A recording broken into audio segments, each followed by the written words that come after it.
And welcome back to another podcast. I hope you all had a good Christmas and Happy New Year. Joining me for this episode is boxer Jack Bateson. How are you doing, Jack? I'm good, thank you, mate. Thank you for having me on.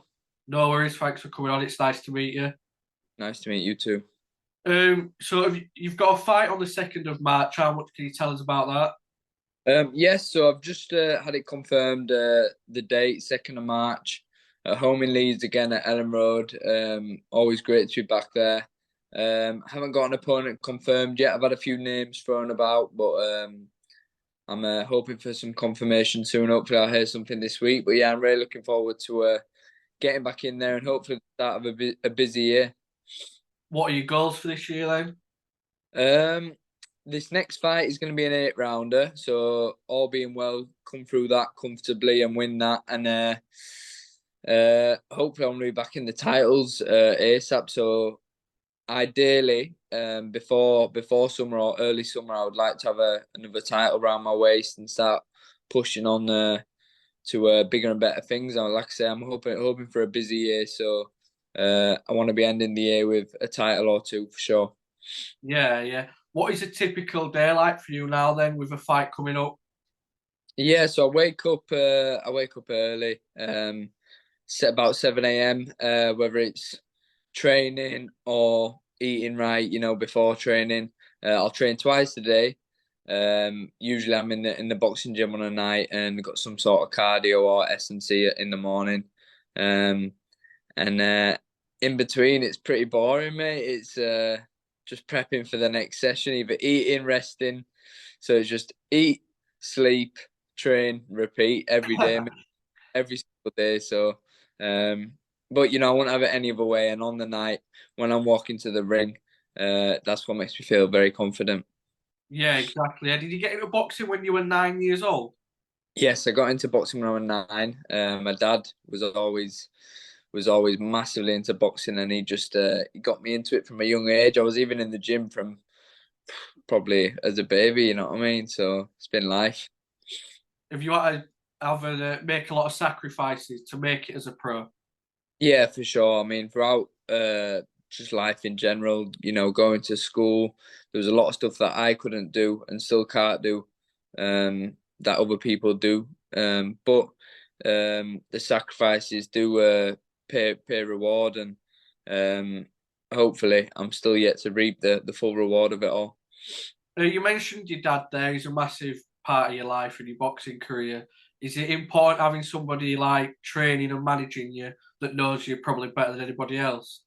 Yeah, for sure. I mean, there's a lot of in boxing. It's like it's a brutal business, and there's a lot of businessmen out there that want to take advantage of you. And it's very dangerous sport. And someone like my dad being on the other end of it, and where he can sort of say, "Well, that's not right for him," or "That's right for him." He knows and wants best for me. So it works well having him so heavily involved. Your dad's still going to be involved with you, but have you got a new coach now called Keith Walton? That's correct. Yes, I've after my last my fight in 2022. Um, I I lost. That was the first fight I'd lost, and there was a few things. My dad wanted to take a little bit of a step back. I think he found getting a bit nervous. Obviously, he's so close to me.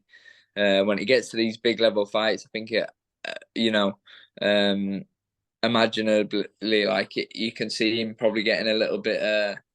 He gets a little bit close to his heart. You know what I mean? So, my dad's still heavily involved, but I've got a main coach, Keith Walton, who's bringing me a lot in the gym, and a great addition. Yeah, yeah, just to learn some new things and just a different approach kind of thing.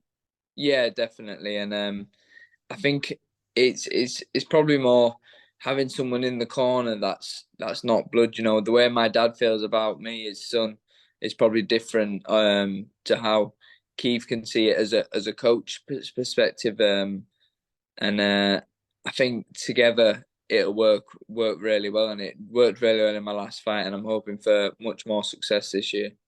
Yeah, yeah. Did we mentioned that you started boxing at 9 years old? Did you start going to Bermontoffs? Is that where you started off? Yeah, I started actually at Sharky's boxing gym. Um, and I moved to Birmingham when I was about, I think I was about 12, when my dad just moved there to start coaching there. So I moved to Birmingham, and I think I'd had about two or three fights at the time, and so from around two or three fights in onwards, I was always at Birmingham. So I had about 120 odd amateur fights before turning pro. So yeah, I've had a lot of time in Birmingham gym. You mentioned there you had 120 amateur fights. Does that, when you turn pro, is that experience like massive for you? Yeah, I mean it accounts for a lot because you've been in with all sorts of styles. You know, you've been in the away corner, the home corner. So that experience really does count. And any kids, coming through, I would advise them to, have a bit of experience in amateurs before turning pro because, um, yeah, it's massively helpful. You competed for Team GB. Team GB. What was that time like? That was really good. Really good. Some of the best days of my life at the time. It felt like hell. Being away from home and training and, flying off to Kazakhstan for 2 or 3 weeks on a training camp. But looking back now, it was literally the best times of my life with some amazing people and seeing some people now that have gone on to win, world honors, shows that I am capable of doing so, hopefully one day. How do you get picked for something like that? Representing Team GB.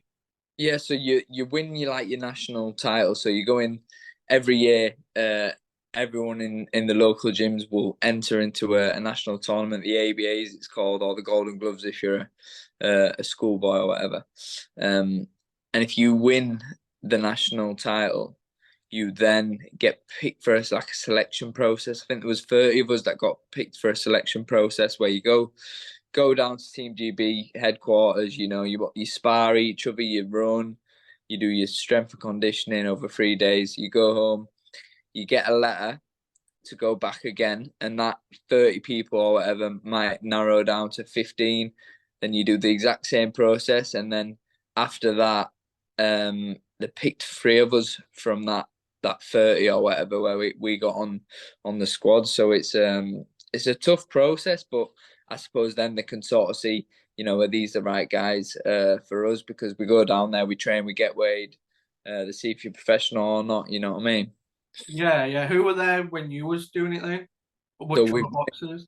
Yeah, when I got on the squads, I got on with Pat McCormack, who recently just won Olympic silver medal. I think that was at the 20 at the last Olympics just gone, I believe. And then there was a guy called Isaac McLeod, from Sunderland, who went on and did quite well as a pro, but he retired not long back.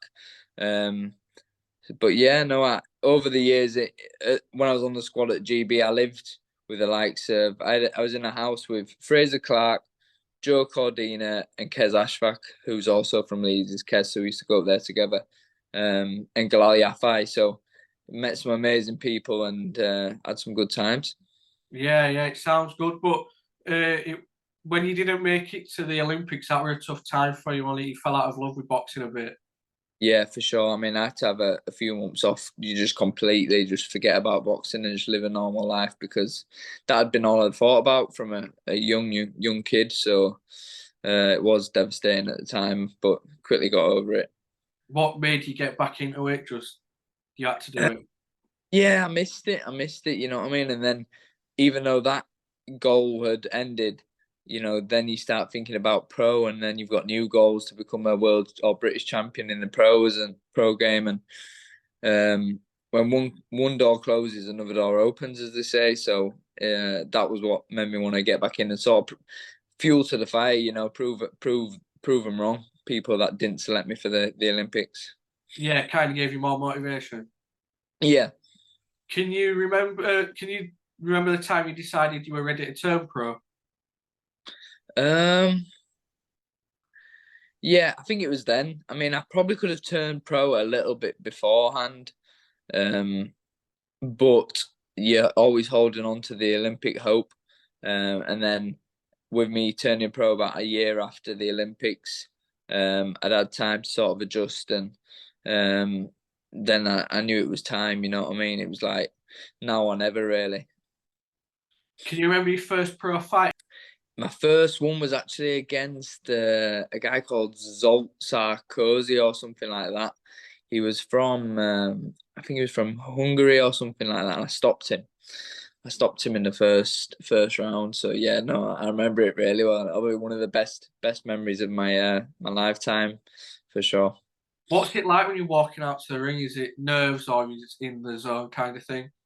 Yeah, you're in the zone. It's more. I get more nervous the day before when I'm sat at home doing nothing, or on the day where I'm just sat trying to kill time. Once I'm at the venue, I'm chilled. I'm chatting to people. You're locked in then, and then when you're walking out, obviously there's a little bit of butterflies, but you are just zoned in on the ring and on your opponent. What's it like when you're in the ring? And you know, like you've obviously got instructions and what to do Mm. and that, but can you stick to that? Is it hard to stick to it once you're in there?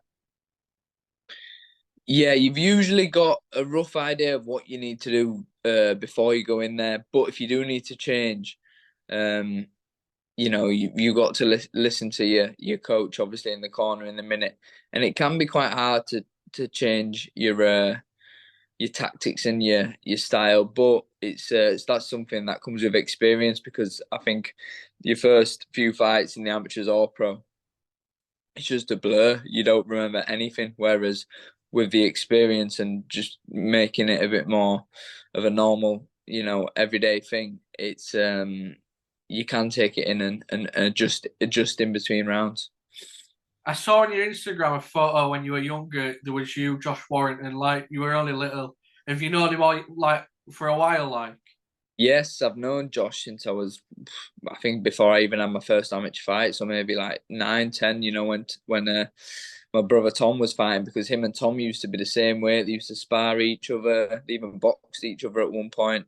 Um, so yeah, I've known Josh forever, and obviously with him doing so well in the pros, when I did turn over, he'd always give me advice. We met up for a few times over coffees and that, and he's a great lad, is Josh, and I think everyone from Leeds, if not just from Leeds, from the UK, inspired to achieve what he's achieved, and I think he's done amazing, and will continue to do so because his career's not over yet.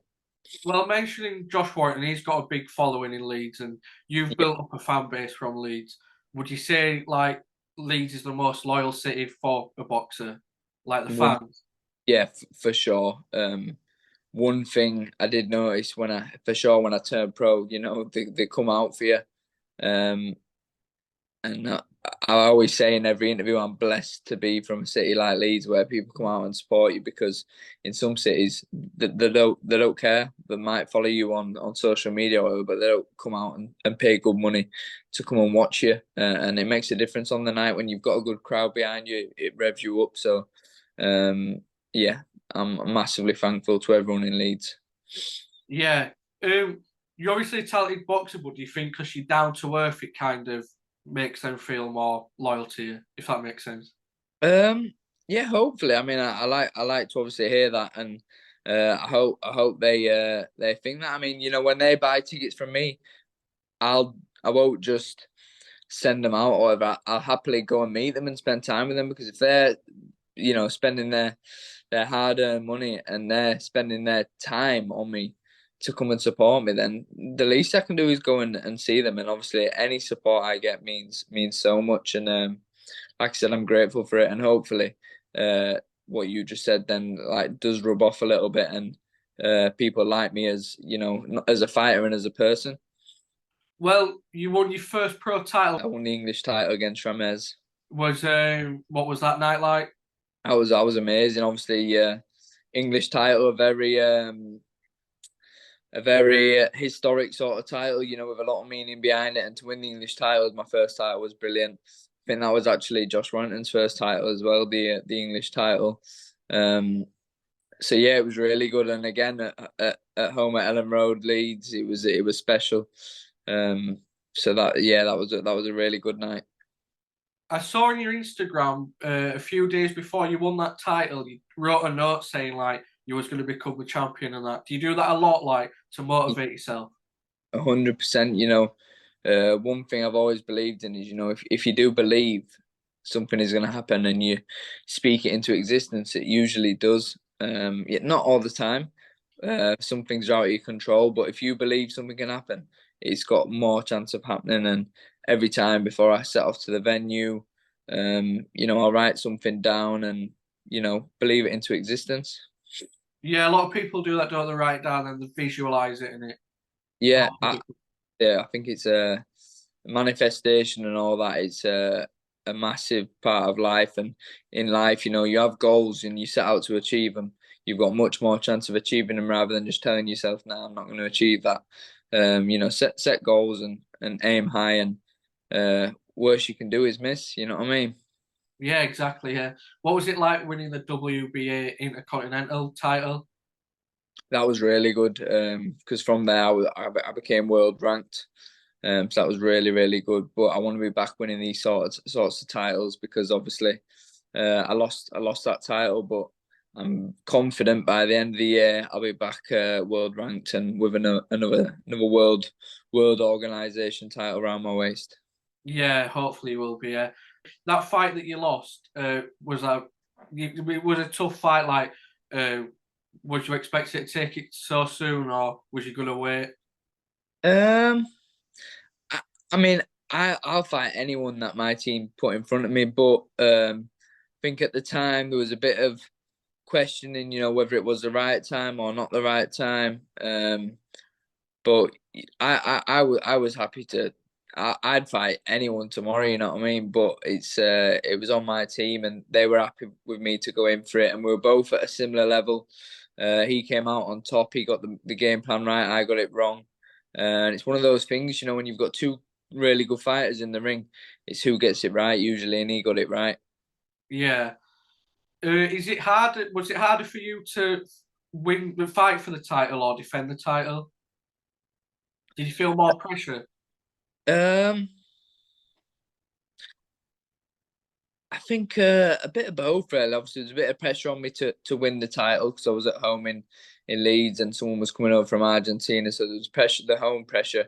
But then on the night, there was a pressure. There's always pressure, but there was a pressure of keeping the title and being the man to keep, to keep it and move on to better things. So there's always pressure, even when if I was to get in with someone that was much worse than me, there's always going to be pressure there. Yeah, I see what you're saying. Yeah, you took a year out after that fight. What was that year like? Was it tough? Yeah, it was hard. I mean, I think from that moment, I took a bit of time off from the gym. Maybe like a few weeks or a month, which is longer than usual. Um, and then I was back in the gym ticking over. But I got married. I went on my stag do. Did a lot of normal things, just had a little bit of a breather. Obviously, I was changing coach to Keith Walton. So I was sort of gelling with Keith over this year. And then once I was back ready to get back in there and I'd learned what I needed to in the gym to make the adjustments, could start pushing on again then. So yeah, it was tough. It was tough, but I was happy to put a few demons to bed in my last fight and kill that and be back to winning ways. Yeah, exactly. Was it a relief kind of when you won that? Yeah, like I say, it was like killed a few demons, and Yeah. it's nice to have my last fight as a win. They say you're only as good as your last fight, and to finish on a win and keep pushing forward, it's always a nice confidence boost. I've seen on your Instagram that you sparred quite a few big names like Michael Conlan, Yeah, Charlie Edwards, and Josh Warrington as well. What are those spars like? really good. I mean, they're always good learning spars. It's the only way you can get better in boxing is if you mix with better opposition. Um, if I'm expecting to fight at world level one day, I've got to mix at world level. So it's always great. It's always great for me to get good rounds in with people like that. Yeah, what are the spars like? Because obviously it's only training in it, but do they get a bit tasty sometimes? Yeah, no, it's always tasty. I think even with some of my best pals in the gym, um, your best pals, and then you try to kill each other for however many rounds or minutes, and once it's done, you touch gloves, shake hands, and everything's done. You know what I mean? But that's what you want because it's the real thing. You don't want to be, stroking each other and that. You know what I mean? It's proper. So it's a fight business, and when you're in that ring, there is no friends. No friends. Yeah, who's been your toughest spar? Toughest spar. Um, it'd be hard to put a number on it. Me being like through the years, going over to different countries and that. Yeah, it'd be hard. I'm not sure. It's too Does, many. does fighting in different countries give you that more experience and different fighting Oh, different styles? yeah, for sure. Walking out to a crowd where they're all cheering for the other guy, it's frightening. You know what I mean? So, um, it's it's a lot because you're still looking to win, but the odds are stacked against you. But it's all great experience. So in the amateurs, people that travel abroad and they're fighting and stuff, it's definitely the best thing for them because when you are fighting at home, then it feels like a breath of fresh air. Yeah. How much of the sport would you say is mental? Obviously, it's a physical sport, but how much is it mental as well? I think I'd say it's probably more mental that goes into it than physical because you can be as good as you want to be, but if you don't believe or there's any doubts, it shows for sure. And if even mentally, like if you set your alarm for 7 a.m. to get up and go running and you don't get up, you've lost already. Have you seen boxers that are like really good at sparring and in the gym and stuff? Then when it comes to the night, they kind of crumble. Yeah, there's loads of them. There's loads. There's a lot of gym fighters and there's a lot of ring fighters. I'd rather be a ring fighter than a gym fighter, but some people can do both. So, um, yeah, but there is a few of them, but I think you don't always see it. If someone's usually good in the gym, they can carry it through to the ring. So it's one of those really. It depends on the person.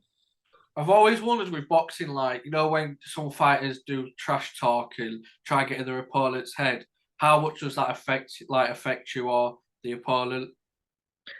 Not really at all, unless you've got a plan to like stay away from someone and completely outbox them and just run around the ring, and they anger you that much where you want to get in and try to kill them by fighting differently. Um, then yeah, it can work. But I honestly believe if someone's better than you, they're better than you. I think it all that stuff like it's all just a bravado before, and it's more of the entertainment business. Sell the tickets and that.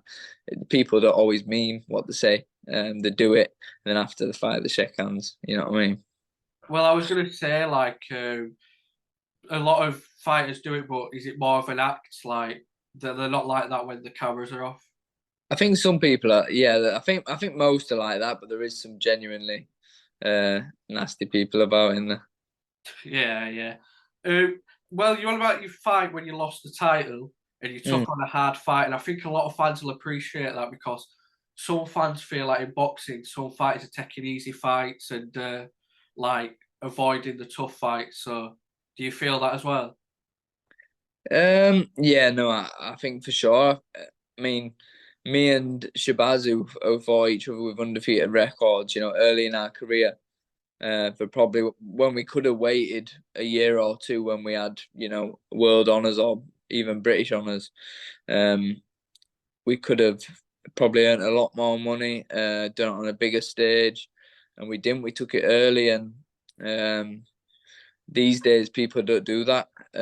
So hopefully we set a bit of a mark there, and more people will start doing that. I do think boxing is becoming more 50-50 fights rather than just one-sided fights. So hopefully that's the way it's going to go now. Yeah, yeah. Another thing I wanted to talk about was last year, obviously, there was that controversy with Colin Ben with the drug testing and stuff. What is the drug testing like in boxing? It's good. It's good, especially at elite level. At that sort of level where there's big titles and big money being thrown about, it should be good because these guys are putting their lives on the line. But it should be better at the lower level. I remember as an amateur, I'd get tested every other week.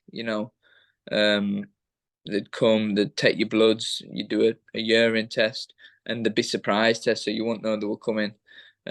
Whereas the pros, I've only had a few tests over the years, and when it was every other week in the amateurs, so it could be better, especially at the lower level. But I don't know how good it is at the top level with these world champions and stuff, but it definitely could be better. It just shows that with so many people getting caught because if it was better, it won't be happening, would it? Yeah, exactly. That's a surprise, that though, that you've only been tested like a few times over the years. Yeah, for sure. And that's only been for, when I've been fighting for the big titles and whatnot. Um, so yeah, no, you would expect it. I would like it to happen more because then we know who's living the life then, and it's a dangerous sport. Like I say, it's to hurt business, and all it takes is one bad punch and life changes. Yeah, exactly. Another thing I want to talk about was it's kind of died down a bit now, but over the past few years, there was all this YouTube boxing and stuff. What did you think of that for the sport? I think it's bad. It's still going on heavy now. Like I think it's really bad. I mean, obviously it brings new eyes to the sport, which is good. Um, but it's making a bit of a mockery of it. Yeah. And like they're getting paid more than real boxers sometimes. These young boxers coming through, even like myself, and um, some people are struggling to earn a living from boxing, and then there's these social media influencers or whatever who have the first fight and probably earn more than we ever will. So it's frustrating, but if you were in their shoes, you'd do the same thing. So it's a hard one, really. You know what I mean? Money comes to those that are in the limelight, and these YouTubers and influencers and whatnot. Um, everyone's watching them and everyone's happy to pay to see them. So fair play to them. If I could do it, I'd do it. So is what it is. That's the thing as well, though. Like you and lots of other boxers have trained day in day out for years and years. Then they come in, do like a year's worth of training or whatever, and get all the money, don't they? I know. But it's a cold world, and it? It's the world we live in. Especially with the day and age that we live in. So, you just got to move with it, haven't you? Yeah. Are you looking forward to the 2nd of March then for your next fight? Definitely, mate. I can't wait. Hopefully a good win, a good performance. Set me up for some big fights early summer. But yeah, no, I can't wait. There's a few boxers coming out of Leeds. I don't know if Josh Warrington started that trend off, but obviously there's yourself, Kobe McNamara, there's others. But what do you think's kind of started that? Do you think it is down to Josh? I think he's got a big part to play because people see him and they think, you know what, it's actually achievable. But Leeds has always been a massive city for boxing, and I think we've just been lucky to be from a good era where there's some really talented fighters and they're all putting the graft in. But of course, the likes of Josh fighting at the Leeds Arena, with the likes of me getting on the undercards and stuff, and other fighters like Kobe. It helps for sure because it gets your name out there, and these other Leeds supporters and fans they'll see you and want to come and watch your journey. What's it been like on the undercards of Josh Warrington? Obviously, he fought at Elland Road, Yeah, Arena and stuff. What are those fights like? amazing. It's amazing.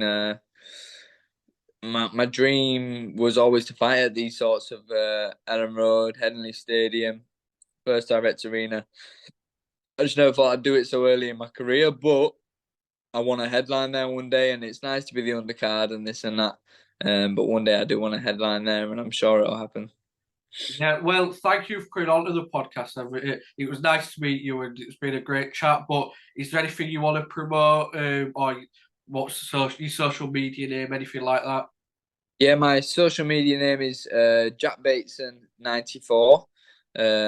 Like I say, any support is massively appreciated. Thanks to you for having me on the show, and a thank you to my sponsors, Heselden Properties, Hugh Boyle at HB Tunneling, and Darren Lung at Combat Limited. So yeah, thank you to all my sponsors and supporters, and I'm looking forward to a great year ahead. Yeah, thank you. It was nice to meet you and talk to you, and I appreciate you coming on. No worries at all. Thanks a lot, mate. Thanks for your Thank time. you.